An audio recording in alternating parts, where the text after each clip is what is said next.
All good. Jai Guruji Jai Guruji. Aunty, thank you for joining in today again. Yes, thank you. Thank you for having me.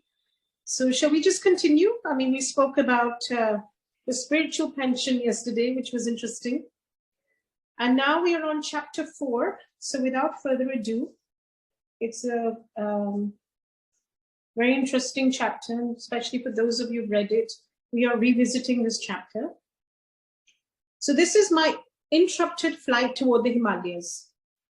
Leave your classroom on some trifling pretext and engage a hackney carriage. Stop in the lane where no one in my house can see you. These were my final instructions to Amar Mittar, a high school friend who planned to accompany me to the Himalayas. We had chosen the following day for our flight. Precautions were necessary, as Ananta exercised a vigilant eye. He was determined to foil the plans of escape which he suspected were uppermost in my mind. The amulet, like a spiritual yeast, was silently at work with me. Amidst the Himalayan snows, I hoped to find a master whose face often appeared to me in visions. The family was now living in Calcutta, where father had been permanently transferred. Following the patriarchal Indian custom, Ananta had brought his bride to live in our home, now at 4 Gurpur Road. There is a small attic room I engaged in daily meditations and prepared my mind for the divine search. The memorable morning arrived with inauspicious rain. Hearing the wheels of Amar's carriage in the road, I hastily tied together a blanket, a pair of sandals, Lari Mahashaya's picture, a copy of the Bhagavad Gita, a string of prayer beads, and 2 loincloths. This bundle I threw from my 3rd-story window. I ran down the steps and passed my uncle, buying fish at the door. What is excitement? His gaze roved suspiciously over my person. I gave him a non-committal smile and walked to the lane. Retrieving my bundle, I joined Amar with conspiratorial caution. We drove to Chandni Chowk, a merchandise center. For months, we had been saving our tiffin money to buy English clothes. Knowing that my clever brother could easily play the part of a detective, we thought to outwit him by European garb. On the way to the station, we stopped for my cousin Jyotin Ghosh, whom I called Jatinda. He was a new convert, longing for a guru in the Himalayas. He donned the new suit he had in readiness. Well camouflaged, we hoped, a deep elation possessed our hearts. All we need now are canvas shoes. I led my companions to a shop displaying rubber-soled footwear. Articles of leather gotten only through the slaughter of animals must be absent on this holy trip. I halted on the street to remove the leather cover from my Bhagavad Gita and the leather straps from my English-made solar topi helmet. At the station, we bought tickets to Burdwan, where we planned to transfer for Hardwar in the Himalayan foothills. As soon as the train, like ourselves, was in flight, I gave utterance to a few of my glorious anticipations. Just imagine, I ejaculated, we shall be initiated by the masters and experience the trance of cosmic consciousness. Our flesh will be charged with such magnetism that wild animals of the Himalayas will come tamely near us. Tigers will be no more than meek house cats awaiting our caresses. This remark, picturing a prospect I considered entrancing, both metaphorically and literally, brought an enthusiastic smile for Amar. But Jatinda averted his gaze, directing it through the window at the scampering landscape. Let the money be divided in 3 portions. Jatinda broke a long silence with this suggestion. Each of us should buy his own ticket at Burdwan. Thus, no one at the station will surmise that we are running away together. I unsuspectedly agreed. At dusk, our train stopped at Burdwan. Jatinder entered the ticket office. Amar and I sat on the platform. We waited 15 minutes, then made unavailing inquiries. Searching in all directions, we shouted Jatinder's name with the urgency of fright, but he had faded into the dark, unknown surrounding, a little station. I was completely unnerved, shocked to a peculiar numbness that God would countenance this depressing episode. The romantic occasion on my first carefully planned flight after him was cruelly marred. Amar, we must return home. I was weeping like a child. Jatinder's callous departure is an ill omen. This trip is doomed to failure. Is this your love for your Lord? Can't you stand the little test of a treacherous companion? Through Amar's suggestion of a divine test, my heart steadied itself. Like you say, whenever we are about to embark on a divine journey, there are always going to be obstacles, but the test is to overcome the obstacles with complete devotion and dedication and determination. So any kind of yatra we are about to embark on, any pilgrimage, even sometimes I feel going to Baramandir, when we decide that we are going for a satsang or we're going to Bara Chota Mandir, there's always something that will come in our way to distract us. But the test is to remain completely focused and not to get distracted by worldly distractions. You know, it could be anything. A phone call of a friend, oh, I'm coming to have tea with you or coffee with you. The focus has to be Guruji. When we have decided to go for our blessings and for the blessings of our families, we must not let anything come in the way. So we refreshed ourselves with famous Burdwan sweetmeats, Sita Bhog, food for the goddess, the motichur, nuggets of sweet pearl. In a few hours, we entrained for Haridwar via Bareilly. Changing trains at Mughal Sarai, we discussed a vital matter as we waited on the platform. Amar, we may soon be closely questioned by railroad officials. I am not underrating my brother's ingenuity. No matter what the outcome, I will not speak untruth. All I ask of you, Mukunda, is to keep still. Don't laugh or grin while I'm talking. At this very moment, a European station agent accosted me. He waved a telegram whose import I immediately grasped. Are you running away from home in anger? No. I was glad his choice of words permitted me to make emphatic reply. Not anger, but divinest melancholy was responsible, I knew, for my unconventional behavior. The official then turned to Amar. The duel of wits that followed hardly permitted me to maintain the council's stoic gravity. Where is a third boy? The man injected a full ring of authority into his voice. Come on, speak the truth. Sir, I notice you're wearing eyeglasses. Can't you see that we are only two? Amar smiled impudently. I am not a magician. I can't conjure up a third companion. The official, noticeably disconcerted by this impertinence, sought a new field of attack. What is your name? I am called Thomas. I am the son of an English mother, and a converted Christian Indian father. What is your friend's name? I call him Thompson. By this time, my inward mirth had reached a zenith. I unceremoniously made for the train, whistling for departure. Amar followed with the official, who was credulous and obliging enough to put us into the European compartment. It evidently pained him to think of two half-English boys traveling in the section allotted to natives. After his polite exit, I lay back on the seat and laughed uncontrollably. My friend wore an expression of blithe satisfaction at having outwitted a veteran European official.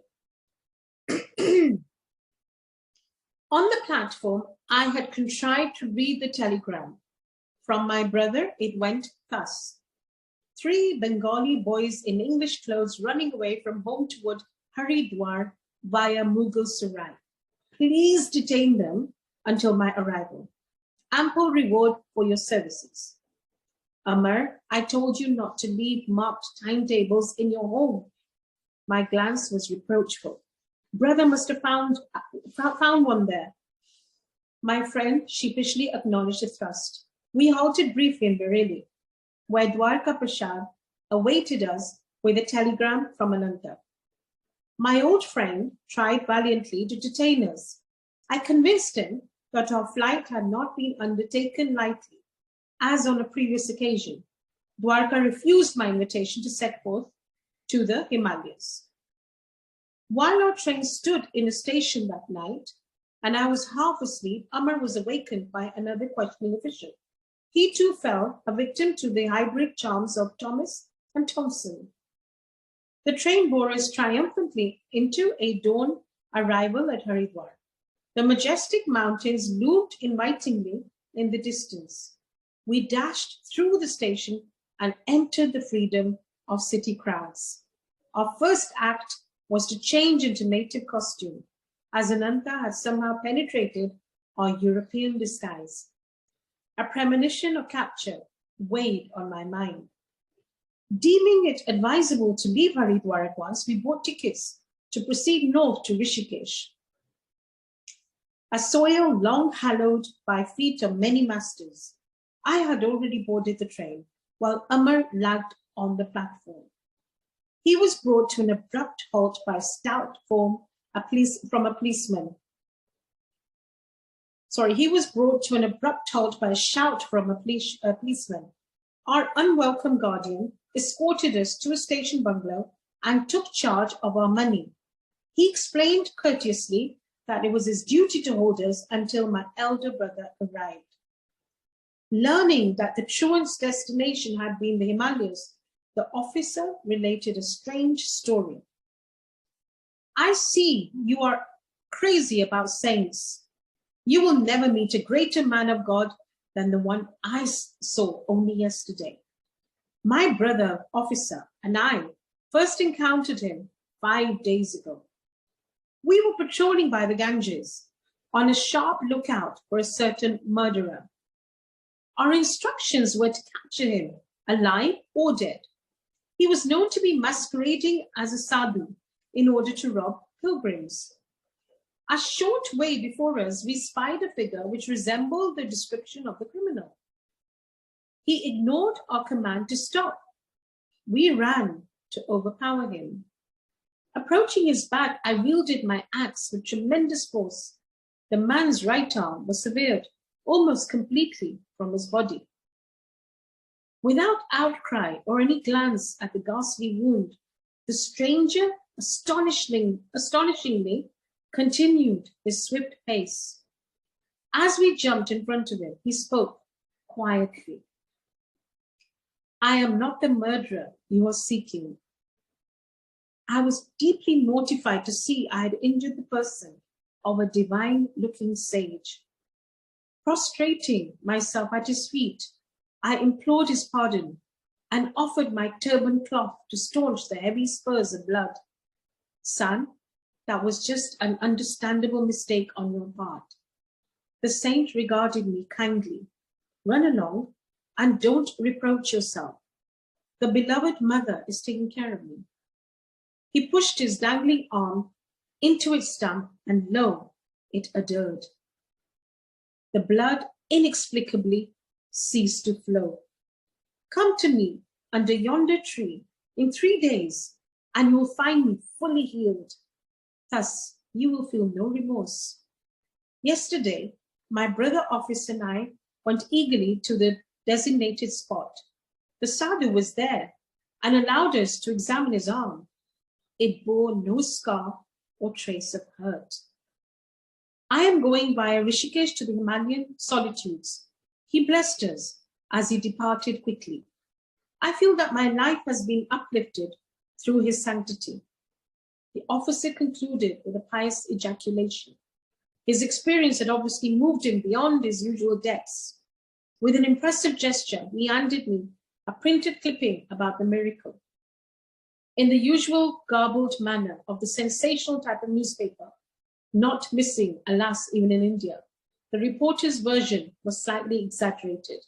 It indicated that the sadhu had been almost decapitated.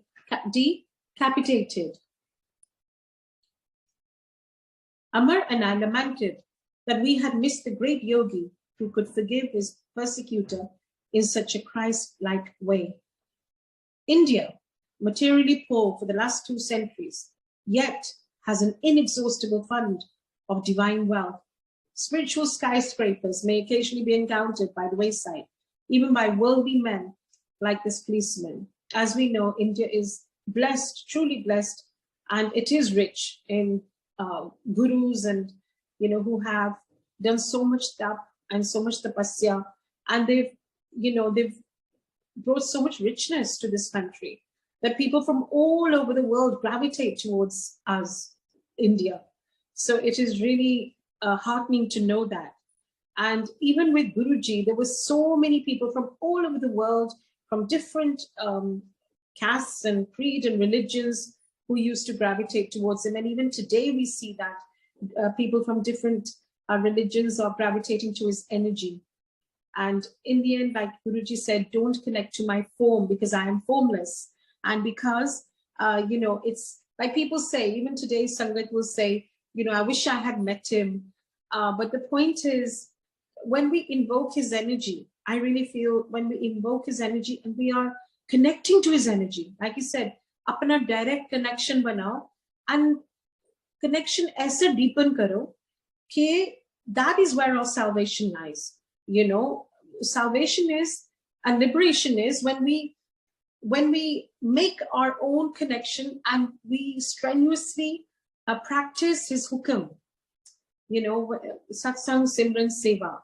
So when we engage in all these activities, then we will feel Guruji at every moment in our heart, in our minds, in our soul. We can invoke his energy anywhere, sitting anywhere. Even now, as we sit here and read this book that Guruji himself had recommended, we can really feel that energy of his and his blessings that infuse us and permeate our beings to awaken us. We thank the officer for retrieving our tedium with his marvelous story. He was probably intimating that he was more fortunate than we. He had met an illumined saint. They say that even sitting in your guru's presence, we also get cleansed. We are also completely purified from our mind and body. He had met an illumined saint without effort. Our earnest search had ended, not at the feet of a master, but in a coarse police station. So near the Himalayas, and yet in our captivity so far, I told Amar, I felt doubly impelled to seek freedom. Let us slip away when opportunity offers. We can go on foot to holy Rishikesh. I smiled encouragingly. But my companion had turned pessimist. As soon as the stalwart prop of our money had been taken from us, if we started a trek over such dangerous jungle land, we should finish not in the city of saints, but in the stomach of tigers. Ananta and Amar's brother arrived after 3 days. Amar greeted his relative with affectionate relief. I was unreconciled. Ananta got no more from me than a severe upbraiding. I understand how you feel.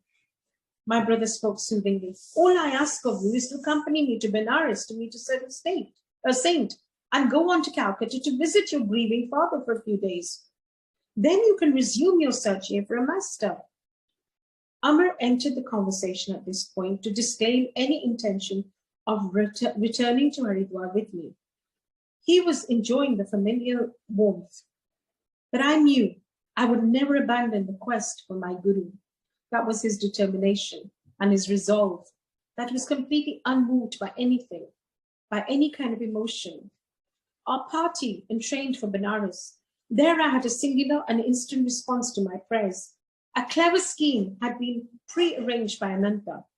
Before seeing me at Haridwar, he had stopped in Benares to ask a certain scriptorial authority to interview me later. Both the Pandit and his son had promised to undertake my dissuasion from the path of a sannyasi. Ananta took me to their home. The son, a young man of ebullient manner, greeted me in the courtyard. He engaged me in a lengthy philosophical discourse. Professing to have a clairvoyant knowledge of my future, he discountenanced my idea of being a monk. You will meet continual misfortune and be unable to find God if you insist on deserting your ordinary responsibilities. You cannot work out your past karma without worldly experiences. This is very interesting. Like Guruji said, Ghar gristi mein hi rab milta hai.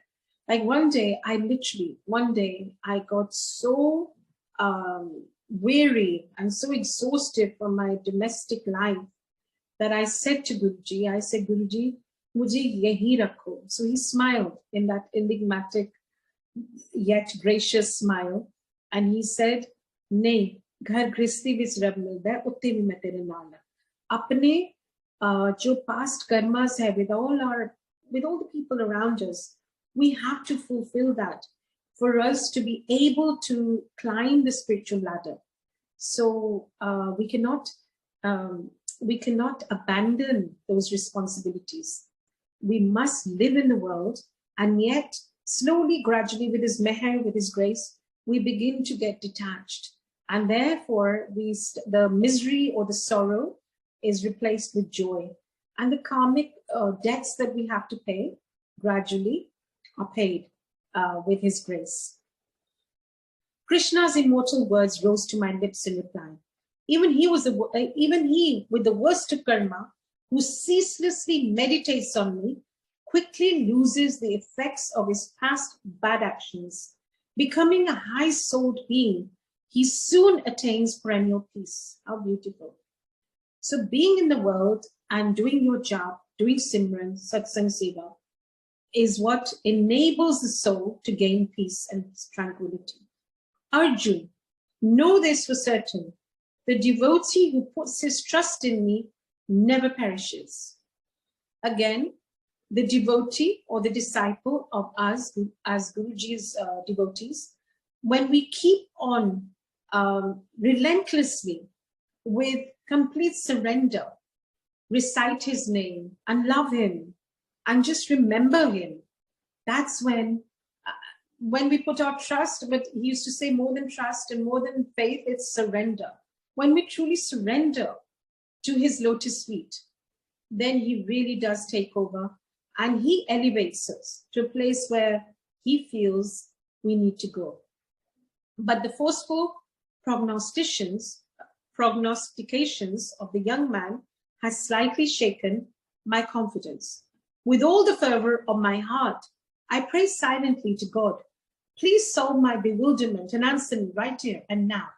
If thou dost desire me to lead the life of a renunciate or a worldly man. I noticed a sadhu of noble countenance standing just outside the compound of the Pandit's house. Evidently, he had overheard the spirited conversation between the self-styled clairvoyant and myself. For the stranger called me to his side.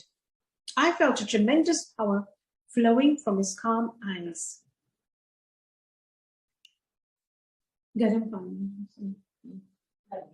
Sorry, I need my hot water.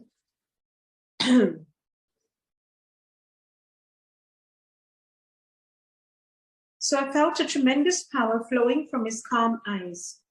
So again, this reminds me of Guruji's glance, just the mere glance. When he used to glance at us with his most powerful and ever-permeating eyes, it was almost like his eyes were permeating our soul and going right inside us to awaken that soul and to purify that soul. Like you said, it's all about the inside out. मैं पहले तुहाडे अंदर दे बर्तन नू साफ करना, फिर तुहानू तुहाडी बाहर दी जो दुनिया है उसको ठीक करता हूं. So in fact, जैसे दृष्टि वैसे सृष्टि. I think most of us, our perception and our perspective on life has changed because that inner world has changed, the inner landscape. So, and the other thing he taught me, sorry, I'm digressing, but he taught me that, you know, my favorite dwelling place is the human heart. Of course, he said that, Lord Krishna said that, every incarnator said that. But he said the heart is, in his words, the heart is where it's a breeding ground for anything that we feel. So whether we feel joy, that is what will blossom. So the heart is a great fertilizer. So anything we plant in it, whether it's joy, sorrow, resentment, anger, it is bound to grow. So therefore, it's very important to live with that heightened self-awareness. कि मेरे दिल में क्या है? मेरे दिल में मैल है दूसरों के लिए या दया है दूसरों के लिए? But with Guruji's grace, all that mail, all that filth and dirt that we have accumulated over many incarnations, it gets cleansed. But we need to have that intent कि आप please ये जितनी अंदर की मैल है, मन की मैल है, वो साफ करते जाइए Guruji. Because we want to see the world from a new perspective now, and we want to reach the highest where Guruji wants to take us. So this is so beautiful. I felt a tremendous power flowing from his calm eyes. And I resonate with this because Guruji's eyes were so calm and so loving and so compassionate that his one gaze was transformative. Son, don't listen to that ignoramus. In response to your prayer, the Lord tells me to assure you that your soul path in this life is that of the renunciate. With astonishment as well as gratitude, I smiled happily at this decisive message. Come away from that man. The ignoramus was calling me from the courtyard. My saintly guide raised his hand in blessing and slowly departed. That sadhu is just as crazy as you are. It was the hoary-headed Pandit who made this charming observation. He and his son were gazing at me lugubriously. Lugubriously is like whatever, gloomily. I heard that he too has left his home in a vague search for God. I turned away. To Ananta, I remarked that I would not engage in further discussion with our hosts. My brother agreed to an immediate departure, and we soon entrained for Calcutta. Mr. Detective, how did you discover I had fled with 2 companions? I vented my lively curiosity to Ananta during my homeward journey. He smiled mischievously. Well, at your school, I found that Amar had left his classroom and had not returned. I went to his room the next morning and unearthed a marked timetable. Amar's father was just leaving by carriage and was talking to the coachman. My son will not ride with me to his school this morning. He has disappeared, the father moaned. I heard from a brother coachman that your son and 2 others dressed in European suits boarded the train at Howrah station, the man stated. They made a present of their leather shoes to the cab driver. Thus, I had 3 clues: the timetable, the trio of boys, and English clothing. I was listening to Ananta's disclosures with mingled mirth and vexation. Our generosity to the coachman had been slightly misplaced. Of course, I rushed to send telegrams to station officials in all the cities which Amar had underlined in the timetable. He had checked Bareilly, so I wired your friend Dwarka there. After inquiries in our Calcutta neighborhood, I learned that cousin Jatinda had been absent one night but had arrived home the following morning in European garb. I sought him out and invited him to dinner. He accepted, quite disarmed by my friendly manner. On the way, I led him unsuspectingly to a police station. He was surrounded by several officers, whom I had previously selected for their ferocious appearance. Under their formidable gaze, Jatinda agreed to account for his mysterious conduct. I started for the Himalayas in a buoyant spiritual mood, he explained. Inspiration filled me at the prospect of meeting the masters.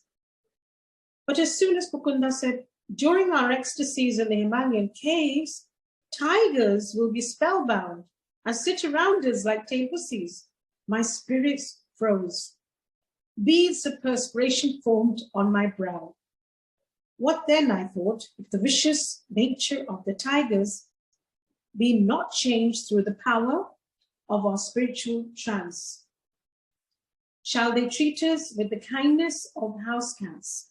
In my mind's eye, I already saw myself the compulsory inmate of some tiger's stomach, entering there not at once with the whole body, but by installments of its several parts.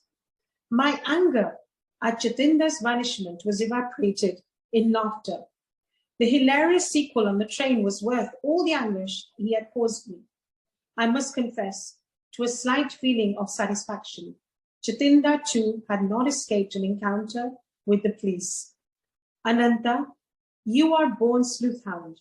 My glance of amusement was not without some exasperation. And I shall tell Jatinder, I am glad he was prompted by no mood of treachery, as it appeared, but only by the prudent instinct of self-preservation. At home in Calcutta, Father touchingly requested me to curb my roving feet until, at last, the completion of my high school studies. In my absence, he had lovingly hatched a plot by arranging for a saintly Pandit, Swami Kebalananda, to come regularly to the house. The sage will be your Sanskrit tutor, my parent announced confidently. Father hoped to satisfy my religious yearnings by instructions from a learned philosopher. But the tables were subtly turned. My new teacher, far from offering intellectual aridities, fanned the embers of my God inspiration. Unknown to Father, Swami Kebalananda was an exalted disciple of Lari Mahashay. The peerless guru had possessed thousands of disciples, silently drawn to him by the irresistibility of his divine magnetism. So same with Guruji, his divine magnetism is drawing so many devotees from all over the world. So it is just that power of, he's an embodiment of love, compassion, humility, humanity. He's just drawing us all into his fold, which is so beautiful. And that's when the collective consciousness is bound to shift. So therefore he used to say, badi sangat leke aao, sangat jod. Sangat jitni jodoge, utni jaldi, I suppose, the vibration of the earth will change for the better. I learned later that Lari Mahashay had often characterized Kebalananda as Rishi or illumined sage. Luxuriant curls framed my tutor's handsome face. His dark eyes were guileless, with the transparency of a child's. All the movements of his slight body were marked by restful deliberation, ever gentle and loving. He was firmly established in the infinite consciousness. Many of our happy hours together were spent in deep Kriya meditation. Kebalananda was a noted authority on the ancient Shastras or sacred books. His erudition had earned him the title of Shastri Mahashay, by which he was usually addressed. But my progress in Sanskrit scholarship was unnoteworthy. I sought every opportunity to forsake prosaic grammar and to talk of yoga and Lari Mahashay. My tutor obliged me one day by telling me something of his own life with the master. Rarely fortunate, I was able to remain near Lari Mahashay for 10 years. His Benares home was my nightly goal of pilgrimage. The Guru was always present in a small front parlor on the first floor. As he sat in lotus posture on a backless wooden seat, his disciples garlanded him in a semicircle. His eyes sparkled and danced with the joy of the divine. They were ever half closed, peering through the inner telescopic orb into a sphere of eternal bliss. He seldom spoke at length. Occasionally, his gaze would focus on a student in need of help. Healing words poured then like the avalanche of light. How beautiful. So even I feel when Guruji used to look at us and gaze into our souls, he was actually healing us. Hello. Can you excuse me, oh, please, for a second? My maid has gone down for a shower. So there's only me in the, I'm so sorry, but once, okay, we are back. So yes, when Guruji also used to gaze at us, I mean, I remember when I had ghastly skin cancer, when my face was totally, it was stiff with the cancer. So I wouldn't be able to smile or anything. And I was in pain. I was in agony, actually, physically and psychologically. And I was sitting there, and I remember he just gazed at me penetratingly. And, just that benign gaze, I felt at that point, I permeated me and my soul, and I felt he's blessed me, he's healing me. And that was a moment when I can never forget it. It's like etched in my memory. He gazed at me for a few moments. It wasn't just a quick glance. It was penetrating. And that's when the healing, I feel, really did take place. So there was an avalanche of light that came out of Guruji's benign eyes. An indescribable peace blossomed within me. And yes, that's another thing which I experienced, I have to say. And I'm speaking for, a lot of Sangat, I'm sure. When we come for a satsang or we sit with Guruji, there's a certain peace that permeates us and it blossoms within us. And it's so beautiful because just being, it's remarkably, I think, blessed to be able to sit in a satsang also today, even if it's singularly or collectively. Because when we're sitting with him, we do feel that joy blossoming in our hearts. So I was permeated with his fragrance. Wow. Again, it is all Guruji here, as though from a lotus of infinity. To be with him, even without exchanging a word for days, was experience which changed my entire being. If any invisible barrier rose in the path of my concentration, I would meditate at the Guru's feet. There, the most tenuous states came easily within my grasp. Such perceptions eluded me in the presence of lesser teachers. The Master was a living temple of God, whose secret doors were open to all disciples through devotion. So Guruji himself is a living temple of God, and his secret doors are open to everybody. All we need to do, like he said, was paat kita karo, simran karo, yaad kita karo. 24 घंटे याद करो. Actually, the more we remember him, the more that fragrance starts exuding within us. His fragrance. Lahari Mashe was no bookish interpreter of the scriptures. Effortlessly, he dipped into the divine library.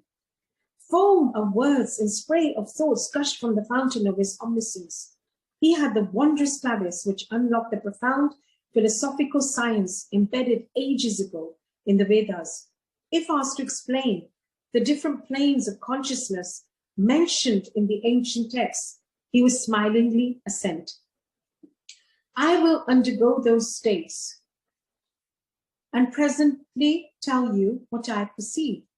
He was thus diametrically unlike the teachers who commit scripture to memory and then give forth unrealized abstractions. Please expound the holy stanzas as the meaning occurs to you. The taciturn Guru often gave this instruction to a nearby disciple. I will guide your thoughts, that the right interpretation be uttered. In this way, many of Lahari Mashe's perceptions came to be recorded, with voluminous commentaries by various students. The Master never counseled slavish belief. Words are only shells, he said. Win conviction of God's presence through your own joyous contact in meditation. So again, it is our own individual efforts that we have to put in our meditation and in our work. The work is be a good human being. We have to work towards it. I feel the biggest meditation is doing your good work, the karma, being a karam yogi. So win conviction of God's presence through your own joyous contact with meditation. No matter what the disciples' problem, the Guru advised Kriya Yoga for a solution. The yogic key will not lose its efficiency when I am no longer present in the body to guide you. So Guruji may not be in the physical, in the body, but he's left us his teachings and he simplified it. It's that absolute simplicity that makes us gravitate towards him, because we have been removed from the shackles of, like he said, shackles of customs and rituals. And he simplified religion. He simplified connecting to God. He just said, be God loving, not God fearing. Just love him unconditionally as he loves us unconditionally. And for that one drop of goodness that we give him, he gives us an entire ocean of wisdom, of love, humility, humanity, gives us everything that we need to be human. Like he said, "Main banda bana dena tumne." This technique cannot be bound, filed, and forgotten in the manner of theoretical inspirations. Continue ceaselessly on your path to liberation through Kriya, whose power lies in practice. So even to be a good human being, we need to be in practice. I myself, and practice makes progress. So whatever it is, अगर सत्संग करना है, थोड़ा करके 1 घंटा भी सुने हम शब्द गुरबानी, so ऐसा मन लगने लग जाता है, ऐसा समझ भी आने लग जाती है, because practice does make progress. I myself consider Kriya the most effective device of salvation through self-effort ever to be evolved in man's search for the infinite. Kebalananda concluded with this earnest testimony. Through its use, the omnipotent God, hidden in all men, became visibly incarnated in the flesh of Lari Mahashay and a number of his disciples. A Christ-like miracle by Lari Mahashay took place in Kebalananda's presence. My saintly tutor recounted the story one day, his eyes remote from the Sanskrit text before us. A blind disciple Ramu aroused my active pity. Should he have no light in his eyes when he faithfully served our master, in whom the divine was fully blazing? One morning I sought to speak to Ramu, but he sat for patient hours, fanning the Guru with a handmade palm leaf pankha. When the devotee finally left the room, I followed him. Ramu, how long have you been blind? From my birth, sir. Never have my eyes been blessed with a glimpse of the sun. Our omnipotent Guru can help you. Please make a supplication. The following day, Ramu diligently approached Lari Mahashay. The disciple felt almost ashamed to ask that physical wealth be added to his spiritual superabundance.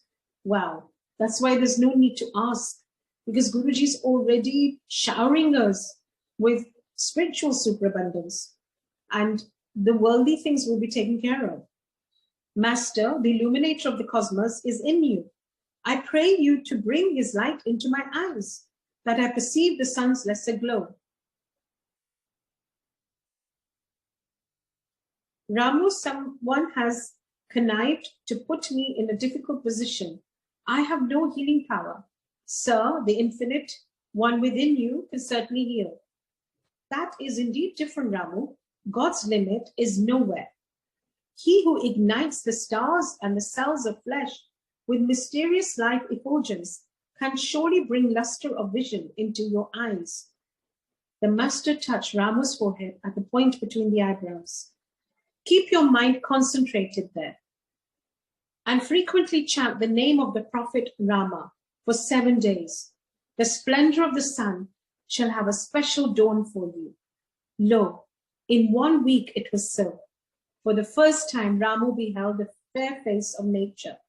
The omniscient one had unerringly directed his disciple to repeat the name of Rama, adored by him above all other saints. Ramu's faith was a devotionally plowed soil in which the Guru's powerful seed of permanent healing sprouted. Kebal Ananda was silent for a moment, then paid a further tribute to his Guru. It was evident in all miracles performed by Lari Mahashay that he never allowed the ego principle to consider itself a causative force. By perfection of resistless surrender, the Master enabled the prime healing power to flow freely through him.